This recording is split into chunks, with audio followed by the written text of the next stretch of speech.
So welcome to day 2.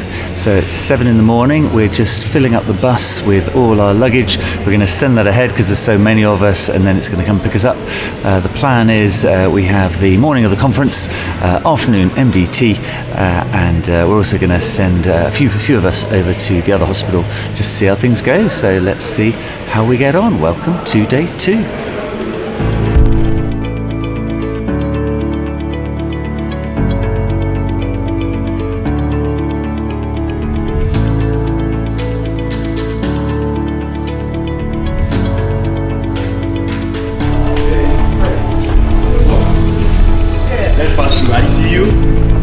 Here? Yeah, okay. Hey! Okay, she's here. In charge of ICU. How are you? Hello, Rebecca. That's our HD. Good morning. So this is a standard patient area here. So so Vincent, Keith, and Jab will be your ICU nurses. Oh. So Vincent will work with you just to work out the shift pattern for everybody, depending on who you have on and the seniority or experience of the stuff. That's all. And Andrew is a surgeon. Okay. So Andrew, this time I brought a second surgeon. Okay. so Andrew will be doing the aortic guru. Yeah, the aortic guru. Yes, that's right.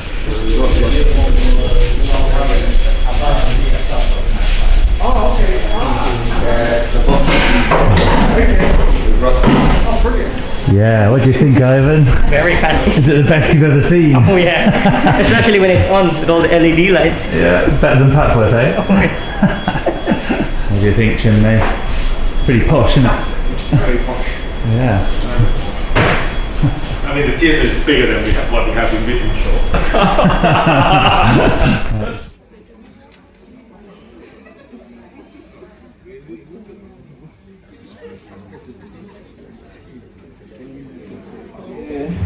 Day 2 of our training session. Yesterday we had a fantastic time. Well, I did.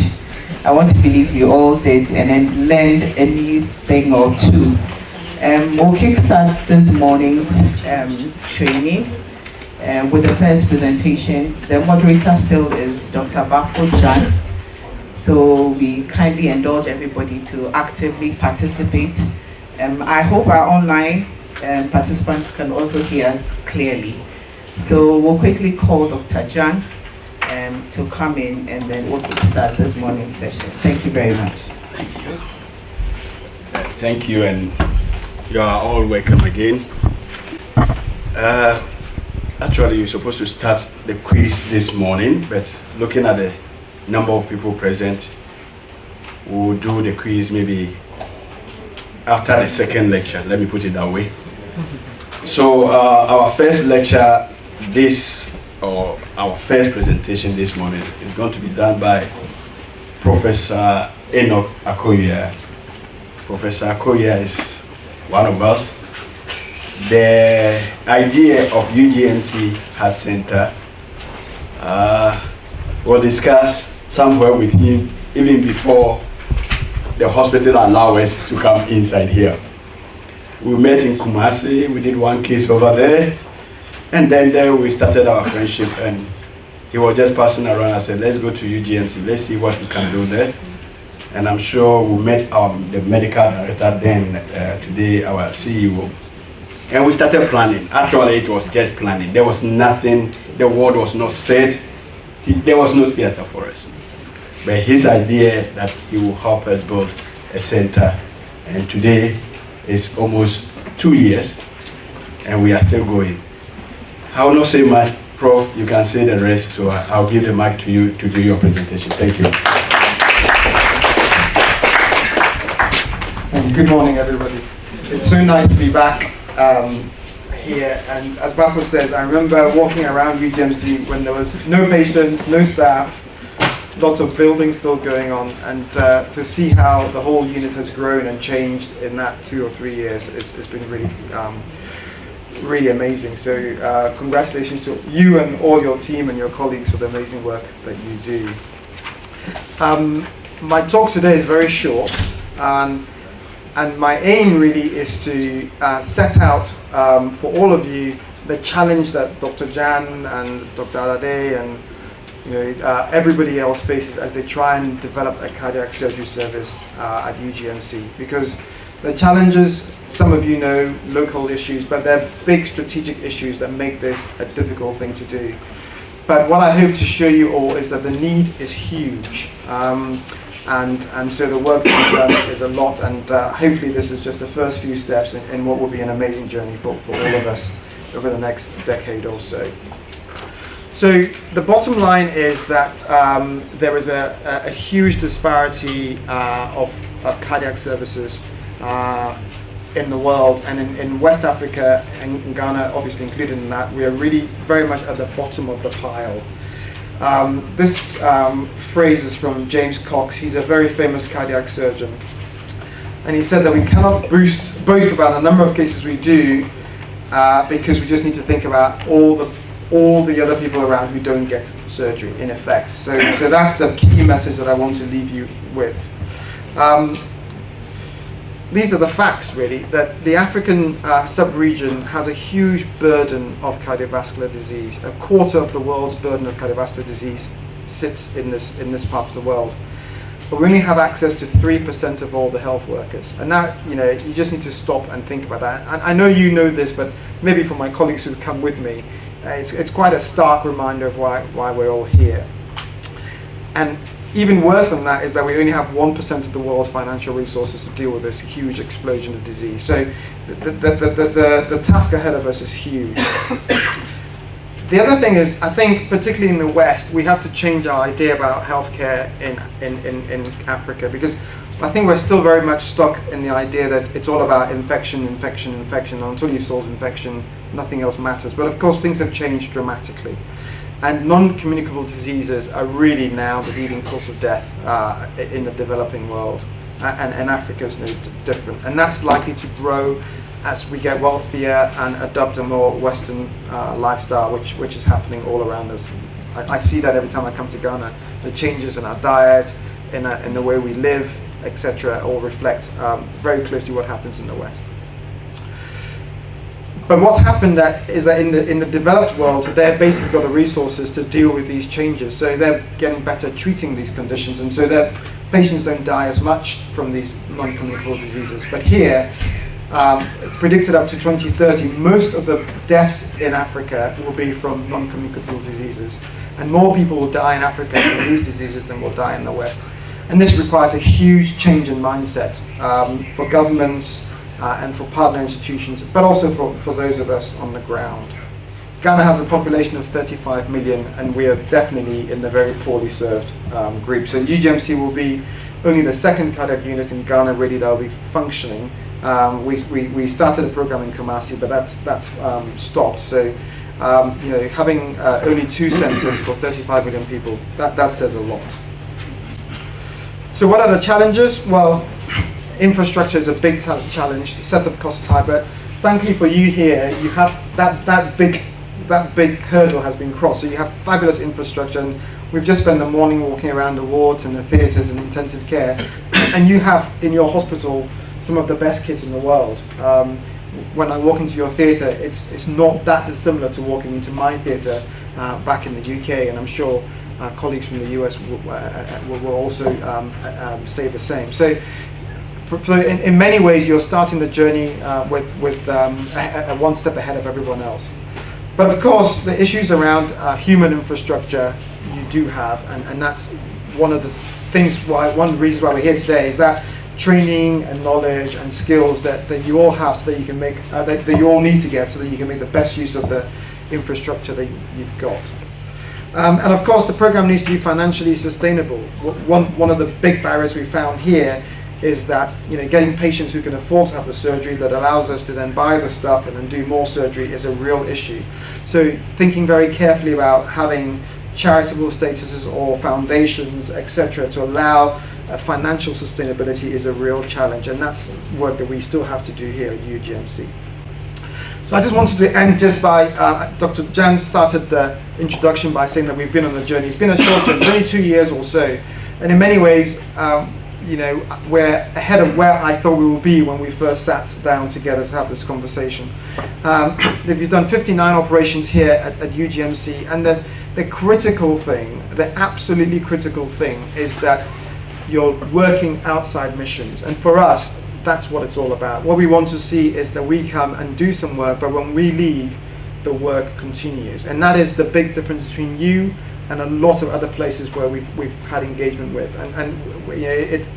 I cannot say that enough. The fact that you guys are doing the work in our absence and developing your own service is the thing that drives us, is the thing that drives the people who fund us, and is the thing that makes this a sustainable program going forward. So fantastic to see that in our absence, the local team have done over 35 cases in the last couple of years. And good thing that is a whole range of cases, pediatric cases, valve cases, etc. The very bottom is cases on the ascending aorta. So there you've done very few, and this is where I think we add value. So this week, our job is to try and increase the number of ascending aortic operations that you do, and to try and train the team in doing these operations. These are big operations, they're complex, they require the whole team, they require lots of resources, blood management, etc. And what we plan to do this week is to do 4 or 5 of these cases, and so that when we leave, that number goes from 0 for the local team to 2 or 3 or 4, and hopefully Dr. Jan and the team can carry on doing that work, because you do have a huge burden of aortic dissections, aneurysmal aortic disease, etc. So really our aim this week is to try and address that need and get the local team doing those procedures. But absolutely brilliant to see the number of mitral valve operations. You've done 19 of those on your own, which is fantastic. The aortic valves, some double valves, and of course you have a congenital program as well. So I put this slide up really just to show everybody what we're here to do, and just to congratulate you and your team for the work you've done in our absence. So this is my last slide. I'm saying this on behalf of all of us, really. We're really excited to be here with you today. We do really genuinely think that you have the potential to be an outstanding cardiac surgery unit across a sub-region. We think that, in 5-10 years' time, people from our part of the world will be coming here to learn from you, and that is my genuine hope and belief as well. But there are other things that we need to add in terms of quality as we go forward. Teaching is a big part of that, and today is part of that. Going forward, we need to think about research, and there's a huge opportunity to do research here, and of course audit, to keep a really close eye on what we do so that we can learn and improve services going forward. So thank you for welcoming us. We always have a fantastic time when we come to Ghana. We're looking forward to a great week, and we're looking forward to learning from you, and also leaving some skills behind for the rest of you as well. So thank you very much. So most of the team here this week from the UK are from Middlesbrough. For those of you who don't know where that is, it's where the red dot is. Often called close to Scotland, it's not really. Some of the places look like the top right slide, and then actually it looks a bit more like the bottom right slide. But so it's an industrial city close to some beautiful countryside. So that's where we're from. And what I'm going to talk about is essentially about heart valves and heart valve disease. Hopefully you're all familiar with where heart valves sit and what they do. I don't know what you can say about Justin, really. Only but I can tell you a few interesting things about Justin while he sets up the slide. The first thing is he's a pilot. Exactly, yes. And he owns his own plane. And he owns 2 planes.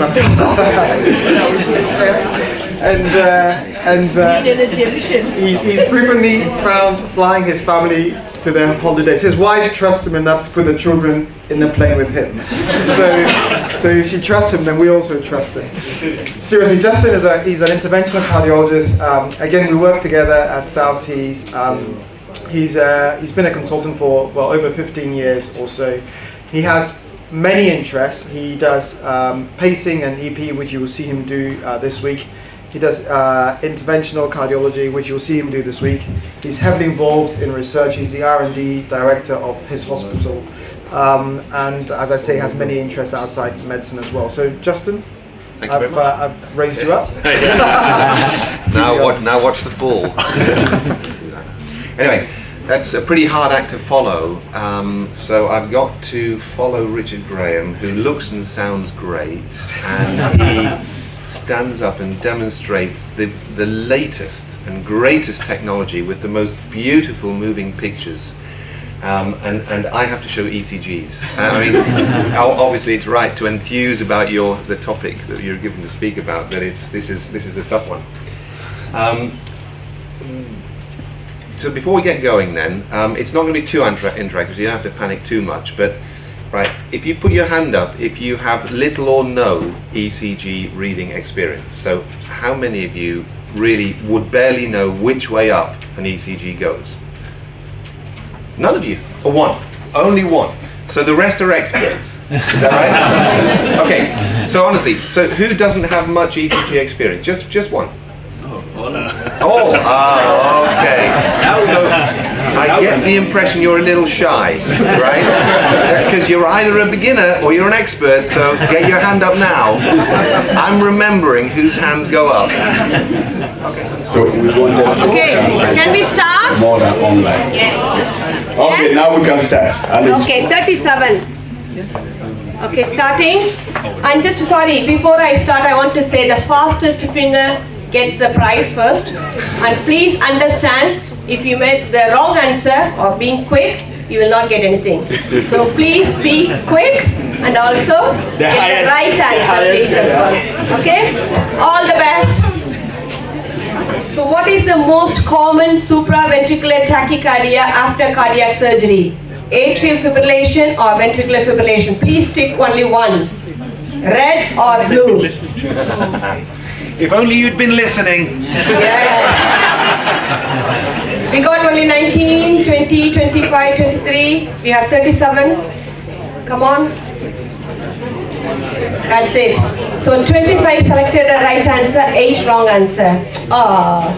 That's okay. Let's go. Are you all ready for the next question? Yes? The next question. Oh, let's see who is the top. Amiga. Who is Amiga? Well done. Okay, let's go for next one. How much do the healthy person need to lose body water before they collapse? 10%, 20%, 40%, 60%. Come on, quick. Professor Enoch wants to go for a lunch. Almost there.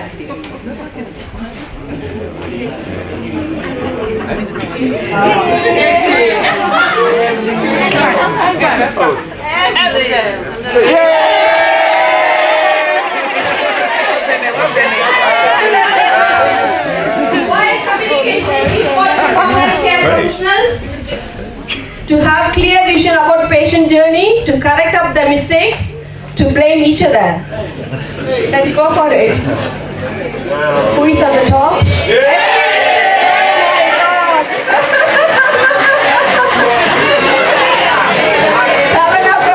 What is the vital role of a good leader, please?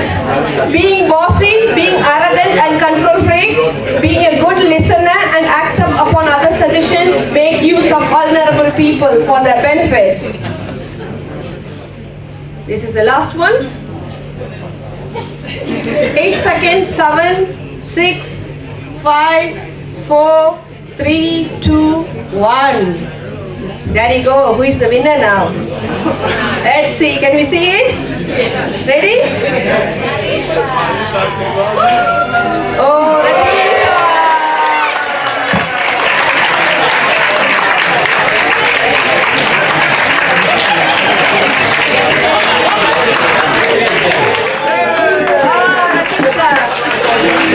Congratulations. Okay, straight back, Professor. Second prize? Second prize to Dan. Dan? Dan?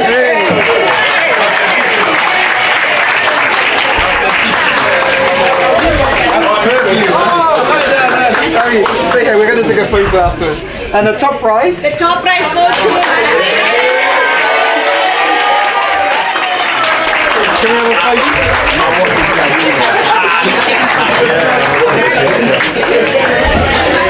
Congratulations. Right, do you have a photo? Where's the warning judge? Very sister warning child. Okay, Okay, so my name is Matilda. I am a nurse at the renal dialysis unit. I enjoyed myself within these 2 days. I learned so many things especially about how the perfusionists work during the cardiac surgery, and it was very interesting. So my name is Rani Shamliao. I'm on the cardiology unit, and then I really enjoyed the training, and then it really impacted me. So with the echo, at least I know that when I see the color changes on it, I know that it means there's some regeg going on, and then I really improve my skills with the life support. My name is Daniel Akomia, and today's been amazing from the beginning of the program up to today. I've learned new stuff that even adrenaline is more risky to not be given post cardiac surgeries because of the impact it can cause. And I've learned a lot of stuff with the ECGs and all that. I really didn't have that much knowledge when it came to ECG readings and all that. So it's been amazing, and we hope that such programs keeps coming. So we'll build tons of experience and knowledge and impact our practice and our local people. I'm Rosamond from theatre, and I've enjoyed what you taught us. I've learned a lot, and it has impacted. I'm Judith, and I think from yesterday till today it has been really impactful. I knew about arterial blood gases, but I didn't really understand it. But yesterday I got to understand when it's acidosis, alkalosis, and we did some examples, and also with the ECG as well. I had in-depth knowledge today on how to know when there's a V tachycardia, when there's an fibrillation, what to do and what not to do. Alright, I'm Benjamin Sechi. Hello, Benjamin. Yes, okay, so I work at the University of Ghana Medical Center, and this program, today's program, has been intensive, skill-oriented, and very educative. It has really boosted my confidence, and also really learned a lot, like my colleagues have said already. It has been very, very educative, and we would like to see more often. So my name is Ishmael. These 2 days of training has been so impactful. It's been very helpful, more especially to get to know that we could use an AED machine or a defibrillator to do a temporal pacing. It's something that we've not really been doing in our facilities.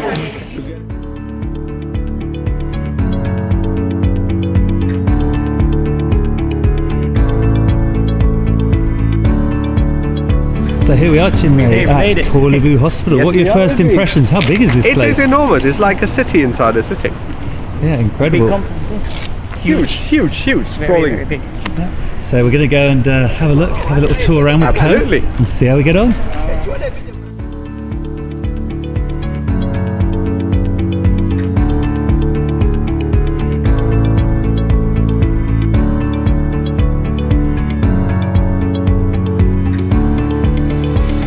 So here we are with Dr. Ko and Chinmay here at Korle Bu Hospital. So hello. Hi, Chinmay. It's a huge pleasure for me to welcome you to the Korle Bu Teaching Hospital, the National Cardiothoracic Center. Thank you. And we are excited to be working with you the whole of this week. It's a real privilege to be here. I've seen the place. It's amazing what setup you've got. It's huge, absolutely huge. Well, surgeons like space, so our theatres are big, and anything else that you want or you need, you just let us know. No, thank you. I'm really excited. Looking forward to starting tomorrow. This is just the beginning. We hope to have many more. That would be awesome. Times with not only you, but some of your colleagues who are willing to come. Absolutely. Yes, and the next time we want some pediatrics also to come, because we have a lot more pediatric patients now than adult patients. So. Yes, and what operation will you be doing tomorrow together? Tomorrow we are going to do a mitral valve replacement. It's a severe mitral regurgitation from rheumatic heart disease.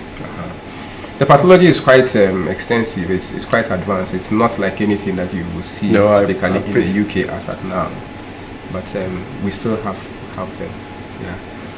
And so hopefully we're going to have fun. Looking forward to it. Yeah. So you're welcome. Thank you. Cheers. Thank you. Right. Perfect. Hello, I'm with Anita, and Anita is going to have a heart operation tomorrow. How are you feeling? Fine. Are you nervous? No. No. And what has been the problem over the last few months? Have you been short of breath? Over the few months, I've been dizzy and I used to have short of breath during night. Yeah. Okay. Yeah. Well, Chinmay and Ivan are here to look after you, and they'll do a very nice job, and hopefully it'll all go very well. And so, how do you feel about the operation? I feel okay. I know it will be a success. Yes, it will. Okay. Well, best of luck, and lovely to meet you. See you. Yeah. Bye. Bye.